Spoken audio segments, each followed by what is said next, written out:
Ezamba phambili indaba namuhla isihluku kubulawa ingane ezimbili ondini.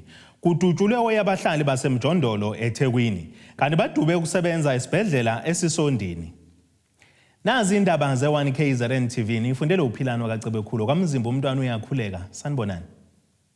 Ilungu lomndeni wakashongwe ezondelo olunde enyakatho nelikaMthaniya okubule ukona abantwana ababili bamantombazane uThokozani Shongwe uthi bahlalele uvalweni njengoba umsolo engakabanjwa futhi uyafona asabisa amalungu omndeni.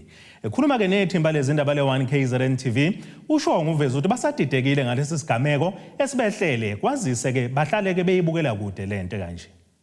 Usahlalele uvalweni umndeni wakwaShongwe ezondelo olunde enyakatho nesifundazwe kwaZulu-Natal kulandela ukubulawa kwabantwana ababili bamantombazane ngesihluku nokusolakala ukuthi bani ukubezwa ngokucansi ngaphambi kokuba babulawe.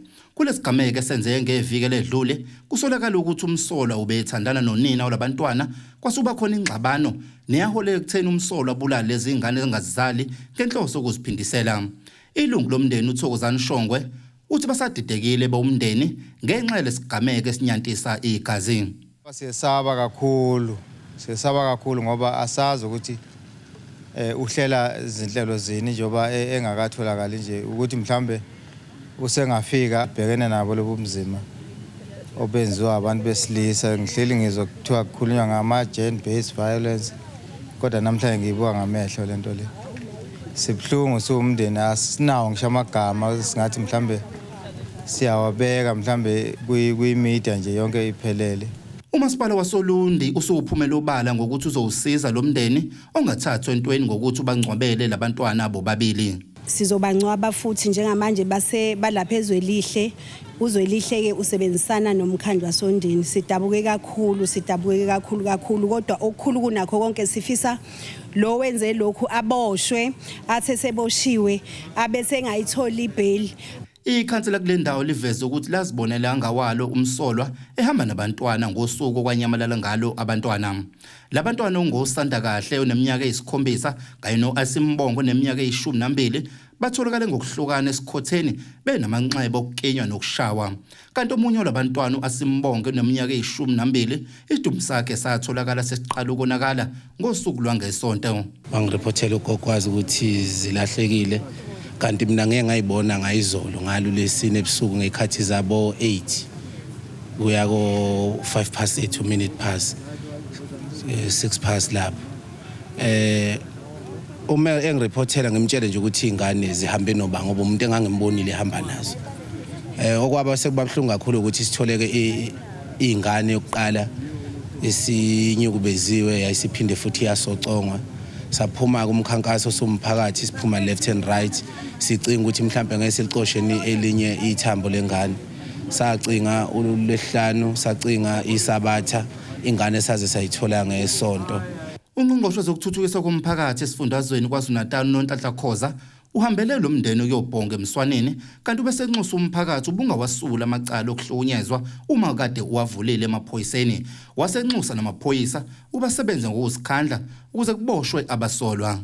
Ikakhulu ke kulesehlakalo salomndeni wakwaShongwe akusiniki ukuphumula ngenxa yokuba umsolo akakabanjwa. Umsolo amengakabanjwa bethi abomndeni uyafona umsolo abathuse asho ukuthi angabaqeda bonke beumndeni asho ukuthi usazodila nabangani ngisho banina umntwana. So ke uyabona ukuthi umphakathi awuphephile. Siyabonga nje ukuthi amaphoyisa kwi-report asinikeza wona ayakhombisa ukuthi ayasukuma ayakhombisa ukuthi ayabopha kodwa kuphela sithi kulomndeni akakaneli asikakabi nako ukuphumula uma umsolo engakabanjwa. Lesi sigameko seshiye umphakathi usathuthumela kwazise siyaqala ukwenzeka endaweni. Ngokumbikwa amaphoyisa bengakabanjwa umuntu. Ezindabeni ze1KZNTV kubikuthi abantu maphumulo olundi. Uhlalele kovalweni umphakathi waseKenani eKhetho Crest eThekwini ngemuva kwesigameko sokudutshula ukubulawa komholo kule ndawo enhlangano yabahlali basemjondolo nalabo beveze khona ukuthi abasalala ebusuku besabela impilo yabo ngemuva kweinsongo zokuthi ke kunemlayezo ethi nakulabo abasele basazobulawa. Wayanda ke ngile udutshule wabulawa kuleli sonto emini kuyona ke le ndawo kade ezohlangana nomphakathi bedinga idaba udaba lokunqanyulelwa amanzi ngamabomu ngabantu abangaziwa. Udaba lokubanga komhlaba kule ndawo izinsolo ngamalungu omphakathi siveza ukuthi iyona mbangela yokubulawa kaAyandangila obengumholi wabo kuyona le ndawo. Lamalungu omphakathi aphinda aveza ukuthi ukubulawa kaNgila kunabantu abafuna ukususa bona labahlali bakule ndawo basemjondolo bakhe izakhiwo ezizobafakela imali. Umholi walenhlangano uthi asemaningi amalungu abo ebulawa kule ndawo kodwa ngabibikho obeshwayo yize ubufakazi bebumnika amaphoyisa. Sina evidence la abahlali base Kenana mabeyovula icala epolice station before iphoyisa lim-attend umhlali either limvule licala noma libophe liqale lifonela ngubani nginosibani la ngimvulele licala ngilivule icala noma ngimbophe ubani ungubani mayethe cha. So amaphoyisa kakito takes instruction from the Ngubane family. Kodwa ke sikutholile again ngokubulawa kwaNgila ukuthi lo mndeni wakaNgubane ubanzi ngoba usebenzisana nemboni yamatekisi endaweni. Abanye bosishaya sibhamu ba operator within the taxi industry. Omunye wamalungu omphakathi athungila ube umuntu ohlakaniphile futhi uthanda umzabalazo wabo. Ubemncane umfana besamncane ngoba beno 29 years. Kodwa ingqondo yakhe ngendlela ebihlakaniphe ngayo bengathi umuntu omdala. Ayandabe umuntu abathandayo abantu noma ngathiwa akubona ngaso linye la ubezama ngayo yonke indlela ukuthi enene leyo ndaba ayihlalele phansi exazulule abe khona kuleyo ndaba exazulule ibe nesixazululo. Uzukode qhuba unxusa umengameli ukuthi angenelele lokho kubulawa kwamalungu abo wathi amaphoyisa asehlulekile. We are calling upon umongameli wezwe ukuthi angenelele naye mayecabanga ukuthi black matters lives ikakhulukazi impilo zabantu abampofu abahlala emjondolo ngoba ungqongqoshe wamaphoyisa udemonstrateile ukuthi akaba ungqongqoshe wama-elites abantu abame kahle so abantu abampofu njalo nasesikhathi sabo. Inkonzo yesikhumbuzo kaNgila izoba ngesonto kuyona le ndawo bese beke endlini yakhe yokugcina ngempela sonto ezayo. Amaphoyisa esifundazwe athi akaboshwa umuntu ngemva kwalesi sigameko kodwa uphenyo liyaqhubeka. Kudebo Sibisi eKhetho Crest. Zidube ukusebenza zaqhinqa ngaphandle emasangweni esibhedlela eSan Francis osondini enyakatho nelikaMthani yakisebenza kulesi sibhedlela. Ukukhulumela kenyana eyisebenza iDinosa ubuhle biyeza Mthabela uthi kwakhetha uqhinqa emasangweni alesi sibhedlela ngenxa ukuthi kabatshelwa lutho ngeinguquko ekhona nezenziwa ngumnyango ungabazisile bona. Uthi phakathi kweinguquko ezenzekile ngokususwa kwabaphathi bakulesi sibhedlela ukususwa kodokotela bayiswa kwesinye isibhedlela kanye ke nokuvalwa kwamanye amawadi kulesi sibhedlela nokuyizinkomba zokuthi umnyango wezempilo ususuvalo nomphelo lesi sibhedlela. Babeke phansi amathuluzi abasebenzi besibhedlela iSan Francis. Lesibhedlela esakhiwa ngonyaka ka1936 ibandla lamaRoma. Abasebenzi bakhona bakhala ngokuthi kukhishwa abaphathi balesi sibhedlela odokotela bayiswa kwesinye isibhedlela. Kanti lokhu kuyizinkomba zokuthi lesi sibhedlela umnyango wezempilo uhlela ukusivala. Okhulumela inyunyane yabasebenzi iDinosa uthi ukuqhinqa ngaphandle kanje emasangweni alesi sibhedlela ingoba bafuna umnyango ungenelele kulolu daba ubacacisela ukuthi lezi zinqumo ezithathwayo kungabe ziyinkomba zokuthi lesi sibhedlela siyavalwa yini. Bavele baqeda imanagement yangapha bathatha izisebenzi bathatha zonke izinto edingwa nje isibhedlela ukuze sikwazi ukusebenza kahle usuku nosuku. So sabona ukuthi akukho la ukuphatha ngokubambisana ngokuthi okanye mhlambe kukhona lokhu kuhlengahlenga kwama services pheceleza abakubiza rationalization of services.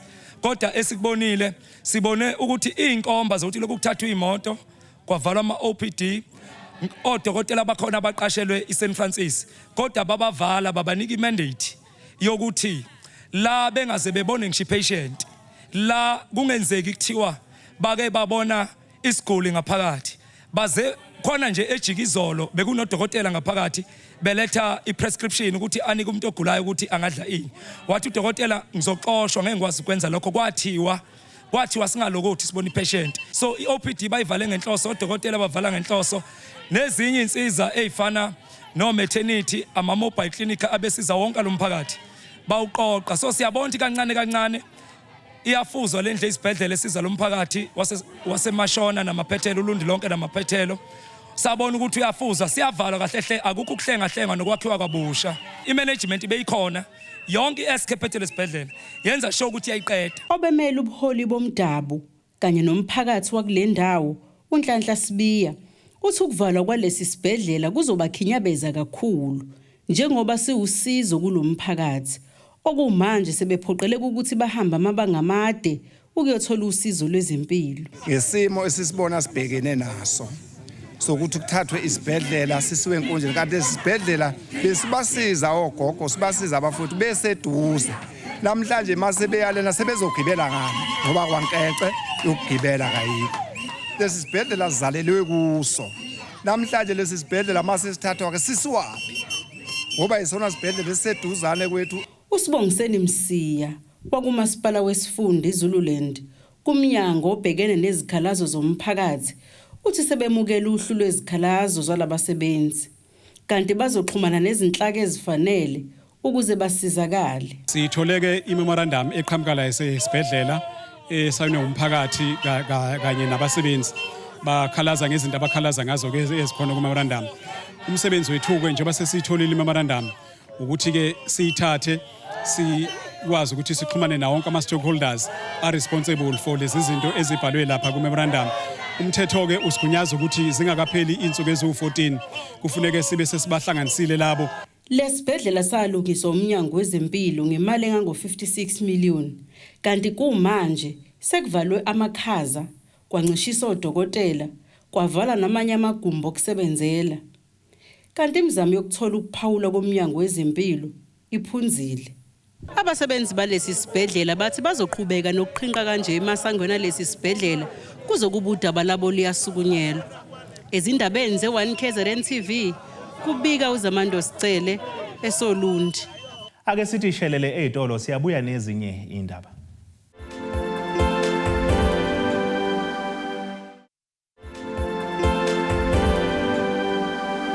Asibonge siphinde sinamukele nisabukele indaba ze1KZNTV Usomabhizinisi waseThekwini osebenza kakhulu ngezombo phansi uSibonelo Mbatha uthi sazoba nzima kakhulu impilo yabalimi ngenxa yempi phakathi kwezwe laseRussia kanjalo nezwe eUkraine okuzoba nomthelela komkhulu ekutheni ke kunyuke intengo kakolo kanjalo nekamanyolo okhiqizwa elinye lalamazwe Umbatha kusho lokhu ngesikhathi nengxoxo ke ekhethekile nethimba lezindaba ngenhloso yokubheka kumthelelo ongalindeleka ngenxa ukungazwani kwalamazwe omabili Emva kokubonakala ngekho isixazululo esisheshayo ngodaba lwempi phakathi kwamazwe amabili angamanye athatha njengacebile kwezomnotho okuyiRussia kanye neUkraine osokuzophela isikhathi esingaphezulu kwamasonto amabili izazi ezomnotho sesiqalile ukuzwakalisa imbono yazo ngomthelelo ongomuhle ongasube khona eNingizimu Afrika ogcina uthinti kakhulu nabahlali bakuleli uSibonelo Mbatha ngosomabhizinisi uthi lempi yalamazwe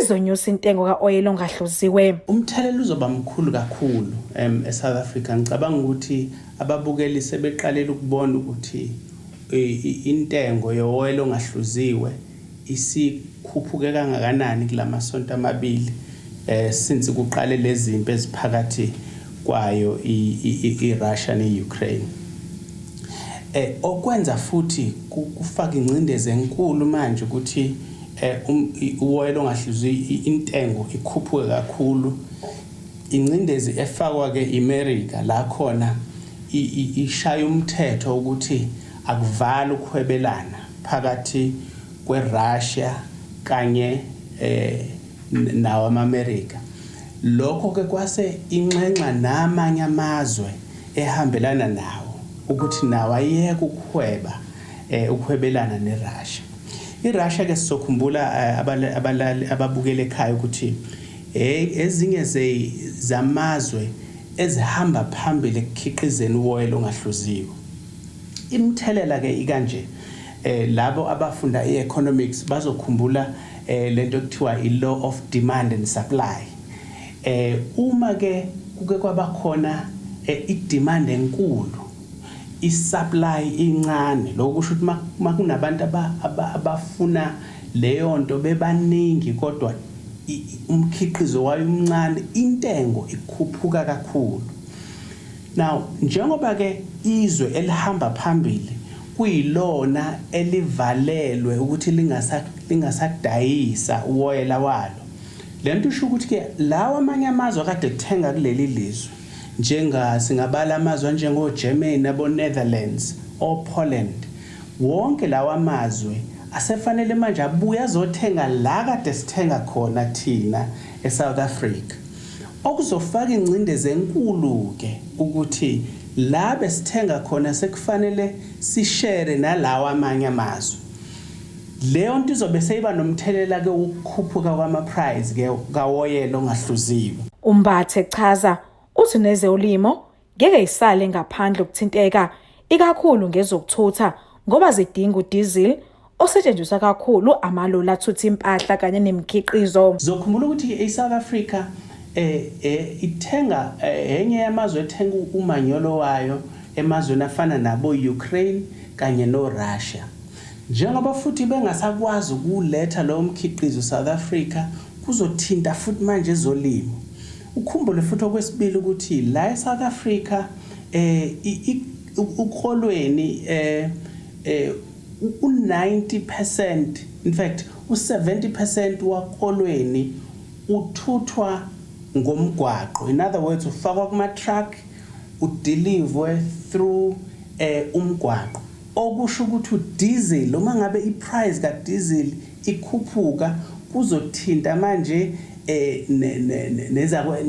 nokudla lokho kulinywayo mase kuthinta nama price abantu abazowakhokha bekhokhela ke lezi zinto sizithengayo nesizidlayo usuku nosuku, izinto ezifana nesinkwa and all those things, ubisi, zonke lezo zinto uzobona inyangeni ezizayo la khona seziqala zikhuphuka ngenxa yeindleko ezibanga ukukhuphuka kuka diesel owenza ukuthi izitransport zifike kuba bukele emakhaya nasezitolo lasithenga kuzona. Kunzima kakhulu ngoba akuyona into le esingathi into bongayilungiselela. Ngicabanga ukuthi akekho obezothi bazi ukuthi ngalesikhathi iUkraine neRussia bazobebelwa noma bekade zikhona izinkomba, kodwa bekunethemba lokuthi bazokwazi ukuhlala etafuleni balungise zonke izinkinga zabo. Njengamanje sengicabanga ukuthi uhulumeni wase South Africa sekufanele ke angenelele ngendlela angangenelela kuyona ukuze umthelelo ungabi mubi kakhulu kubantu abangathathi intweni, kakhulukazi abantu basemakhaya abaphila ngama grant, imali yabo vele incane kunalokho. So sengicabanga ukuthi uhulumeni kufanele ahlale kube nezindlela ezithile. Lo somabhizinisi ube sephinde veze ukuthi nohulumeni wakuleli kuzomela abuyabheke noma abuyekeze eminye yemigomo elandelwayo uma enyusa intengo kapetrol.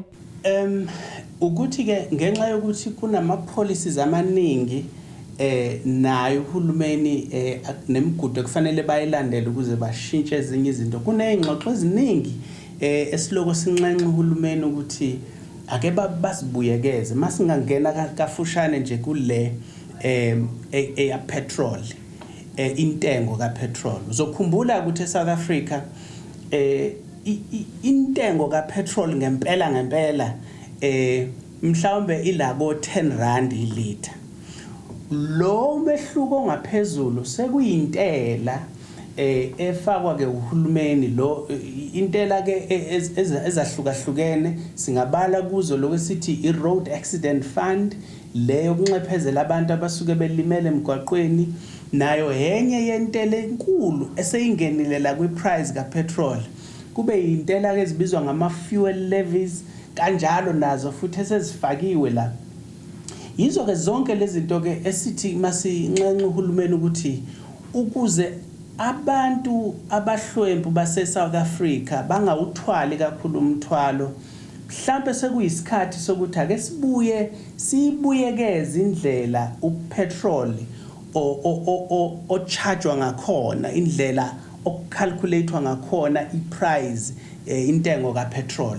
So ngicabanga ukuthi ezinye zezinto uhulumeni angakwazi ukungenelela kuzona mhlawumbe asuse enye intela ethize ebeyifakiwe kwesinye isikhathi kungathiwa mhlawumbe lokwe road accident fund azikho ezinye indlela olunye uhlobo lomshwalense olungathathwa kodwa ingafakwa kwintengo kapetrol ngoba imthelela yalapho ihamba iziyoshaya umuntu ongathathi intweni kanti ukuba beyifakwa iqondane ngqo nomuntu oshayela imoto lokho kwenza ukuthi ke umuntu osekhaya ongathathi intweni akwazi ukuthi ayisave leyo madlana angakhokheli i-road accident fund kodwa uthola ukuthi yena akekho ngisho kuba khona emgwaqweni uyalima emasimini.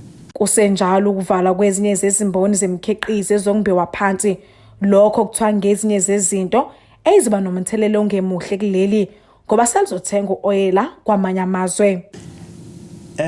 Ngicabanga ukuthi enye yento mhlawumbe ekufanele siyiqonde South Africa ukuthi eminyakeni edlule kade sizikhiqizela we're refining our own crude. Besinama refineries amakhulu njengabo Sapref besina refinery njengawaka engine la eWentworth besine refinery futhi ese Cape Town yaka Caltex. Ngo-2020 ngoJuly i-refinery yaka Caltex ese Cape Town yavala ngenxa yokuthi kwabakhona izimo zokuphepha ezenzeka khona yavalwa. Kanjalo futhi refinery yaka engine nayo yavala ngawo 2020 December. Kumanje sithole indaba zokuthi iSapref okuyiyona esikhondla se refinery kade sinayo eSouth Africa nayo yavala njengoba kuphela uMarch. Lokho kusho ukuthi ke iSouth Africa manje ayisakwazi ukuziphendlela nokuzihluzela uoyela la eSouth Africa sesiuthenga phesheya.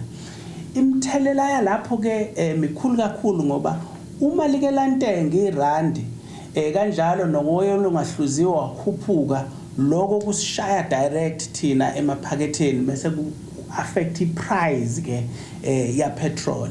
Ezinye ke zezinto lezi engicabanga ukuthi zenza isimo sethu singabi sihle kakhulu ikakhulukazi uma ucabanga ke ngalezi zimpi zakhona eRussia kanjalo naseUkraine. Kanti ngokwembiko yakamuva iveza ukuthi iRussia isaqhubeka nokungena ezweni laseUkraine futhi yona enamandla adlulele kwezinye zezimpi ayisheshe ukugoba uphondo. Kude bokhosibisi eThekwini. Ake sibheke engosini yezemidlalo.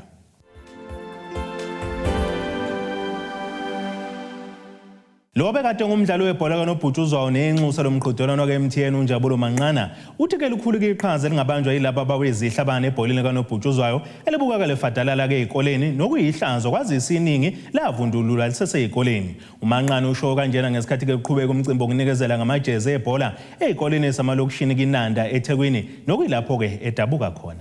Ngikho happy kakhulu ngama facilities awami njengama ground nabantu ezomdlalo ocoach bala ngoba ngiyacabanga ukuthi sabantu kade dlala ibhola siyathanda ukuthi sibone intsha futhi ithole ithuba enjengathi thina ngiyabona ukuthi kwakunzima kakhulu ukuthi sikwazi ukufika professional kodwa ngoba sesikhona nathi fanele sivule iminyango for labantu abancane nasemakhaya into kade ngibona sihamba siya kodande abantu baceze kakhulu if wasemakhaya udlala ibhola awunalo ithuba eliningi ukuthi ukwazi ukudlalela amathimi amakhulu njengoMazulu Golden Arrows.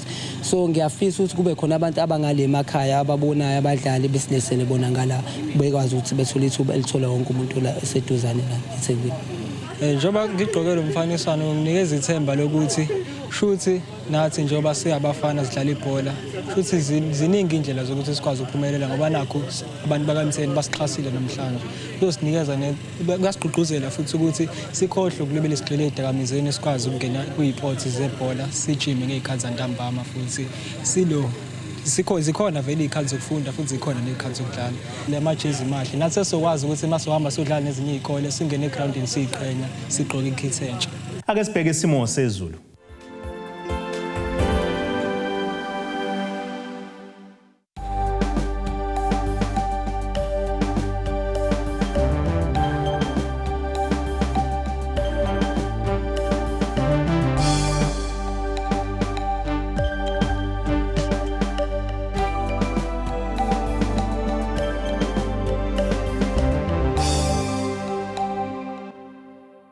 Nina benyathe emnyama kandaba ejame ngomkhonto ophezulu komzimvubu amamponda isaba kuyehlela. Zingake besiphethe namuhla.